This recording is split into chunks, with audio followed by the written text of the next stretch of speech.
Eo amin'izay pejy ny fanabeazana izay hatrany dia isa taona dia manangona boky any ampitan-dranomasina any ny fikambanana Trait d'Union France Madagascar ary mandefa izany boky izany eto Madagasikara ho an'ny Alliance Française sy ny tambazotra iray antsoina hoe CLIC ary dia efa misokatra ny fisoratana anaran'ireo sekoly afaka mahazo tombotsoa ao anatin'izy ity. Ny androany ohatra dia ny LTC teny Ampefilo no nahazo tombotsoa.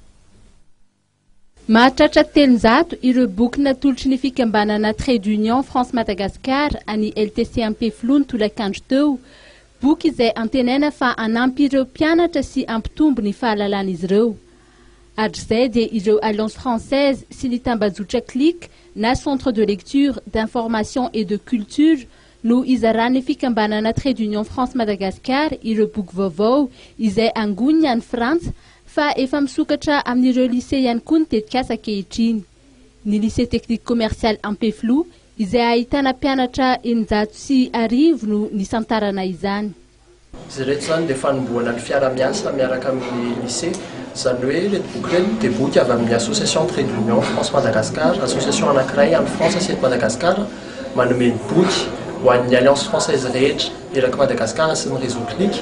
Dia tao anatin'ny fotoana vitsy izay dia nanana mpikasana sy mieritreritra hoe tsara ihany koa raha mamparitaka ireo boky ireo eny amin'ny lycée rehetra, dia izay no anton'ireto boky reto ary teto amin'ny LTC no anombohana an'izany aloha.